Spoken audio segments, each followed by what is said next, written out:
The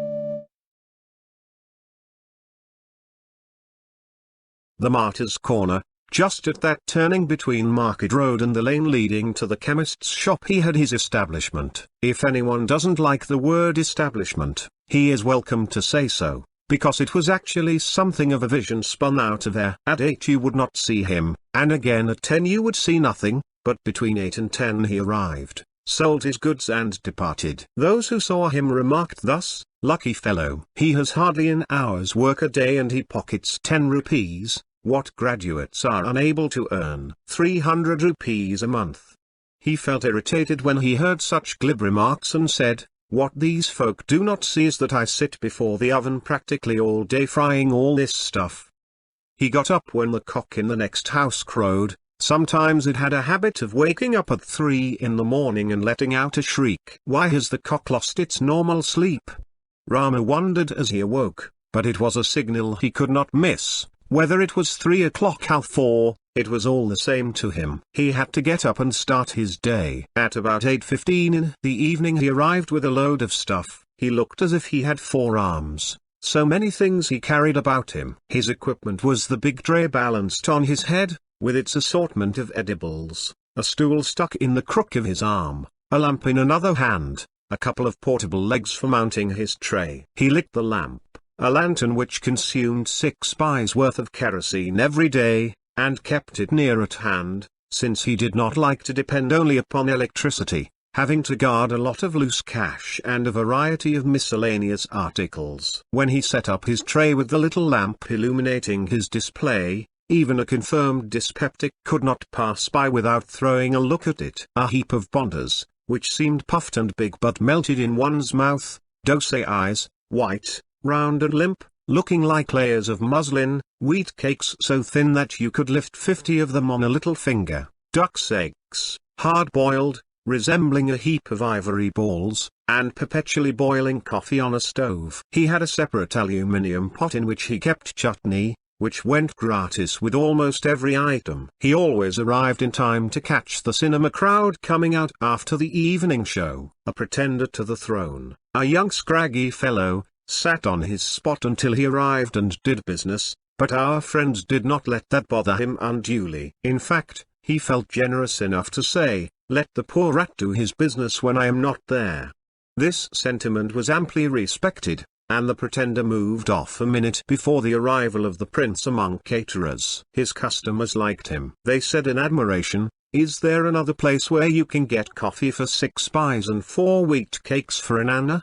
They sat around his tray, taking what they wanted. A dozen hands hovered about it every minute, because his customers were entitled to pick up, examine and accept their stuff after proper scrutiny. Though so many hands were probing the lot, he knew exactly who was taking what. He knew by an extraordinary sense which of the Jutka drivers was picking up wheat cakes at a given moment. He could even mention his license number. He knew that the stained hand nervously coming up was that of the youngster who polished the shoes of passers-by, and he knew exactly at what hour he would see the wrestler's arm searching for the perfect duck's egg, which would be knocked against the tray corner before consumption. His custom was drawn from the population swarming the pavement, the boot polish boys, for instance, who wandered to and fro with brush and polish in a bag, endlessly soliciting, "Polish, sir, polish." Rama had a soft corner in his heart for the waifs. When he saw some fat customer haggling over the payment to one of these youngsters he felt like shouting, "Give the poor fellow a little more. Don't grudge it.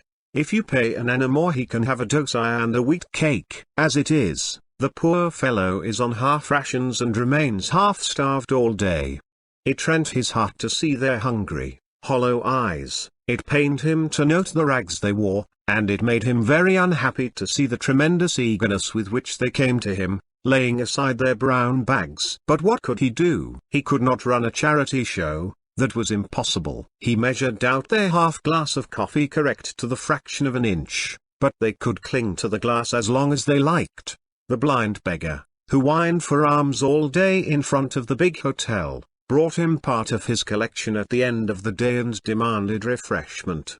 And the grass-selling women. He disliked serving women, their shrill, Loud voices got on his nerves. These came to him after disposing of headloads of grass satisfactorily. And that sly fellow with a limp who bought a packet of mixed fare every evening and carried it to a prostitute-like creature standing under a tree on the pavement opposite. All the coppers that men and women of this part of the universe earn through their miscellaneous jobs ultimately came to him at the end of the day. He put all this money into a little cloth bag dangling from his neck under his shirt, and carried it home, soon after the night show had started at the theater. He lived in the second lane behind the market. His wife opened the door, throwing into the night air the scent of burnt oil which perpetually hung about their home. She snatched from his hands all his encumbrances, put her hand under his shirt to pull out his cloth bag and counted the cash immediately. They gloated over it. 5 rupees invested in the morning has brought us another 5.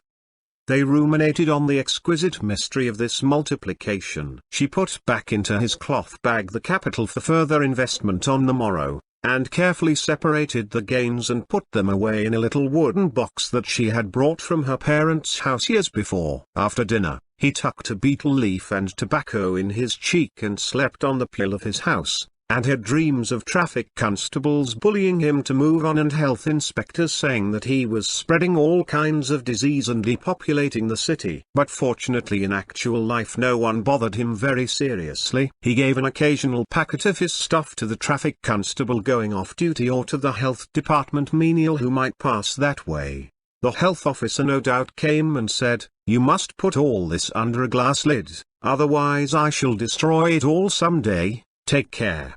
But he was a kindly man who did not pursue any matter but wondered in private. How his customers survive his food, I can't understand. I suppose people build up a sort of immunity to such poisons, with all that dust blowing on it and the gutter behind.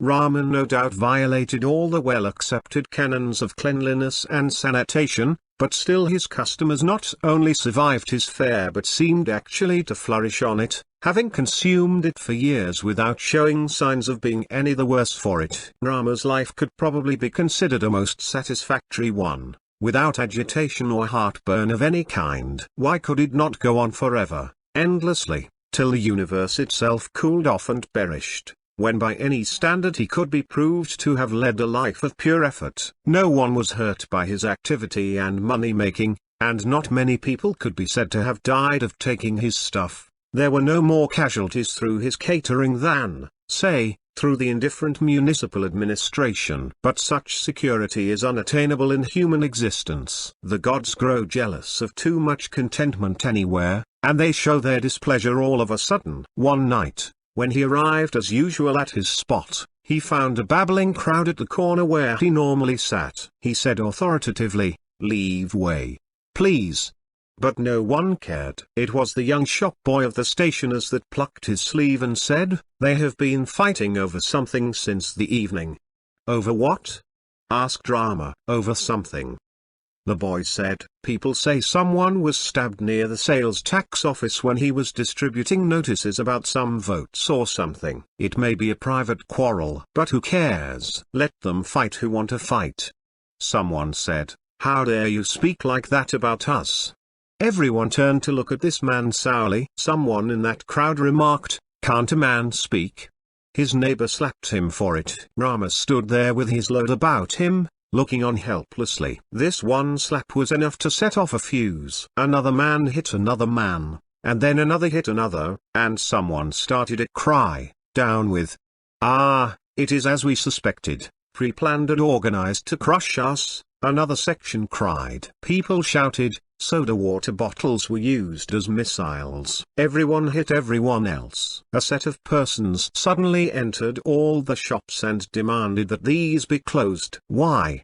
asked the shopmen. "How can you have the heart to do business when the restraints of civilized existence were suddenly abandoned?" Everyone seemed to be angry with everyone else. Within an hour the whole scene looked like a battlefield. Of course the police came to the spot presently, but this made matters worse, since it provided another side to the fight. The police had a threefold task. of maintaining law and order and also maintaining themselves intact and protecting some party whom they believed to be injured. Shops that were not closed were looted. The cinema house suddenly emptied itself of its crowd, which rushed out to enter the fray at various points. People with knives ran about, people with bloodstains groaned and shouted, ambulance vans moved here and there. The police used lathis and tear gas, and finally opened fire. Many people died. The public said that the casualties were 3,000, but the official communiqué maintained that only 5 were injured and 4¼ killed in the police firing. At midnight Rama emerged from his hiding place under a culvert and went home.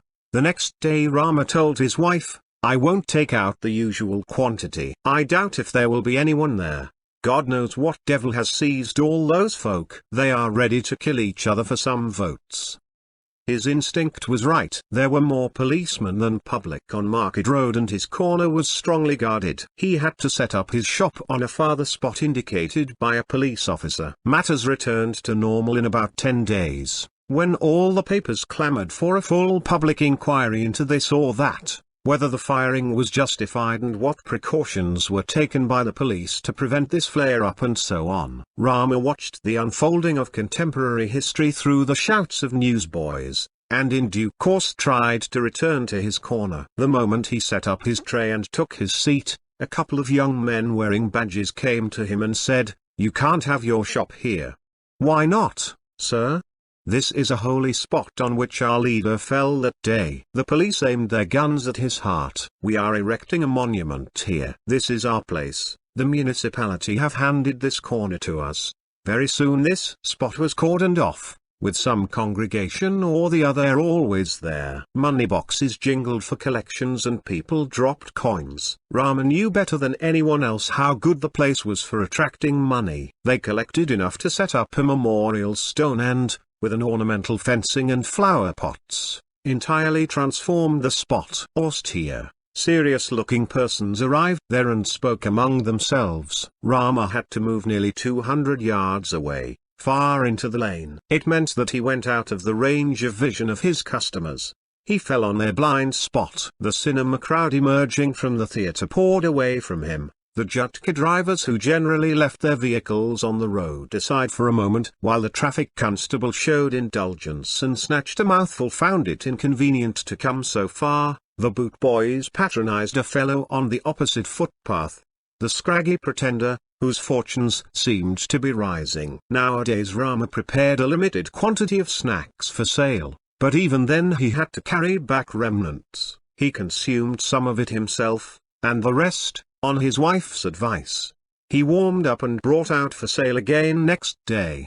One or two who tasted the stuff reacted badly and spread the rumor that Rama's quality was not what it used to be. One night, when he went home with just 2 annas in his bag, he sat up on the pill and announced to his wife, "I believe our business is finished. Let us not think of it any more."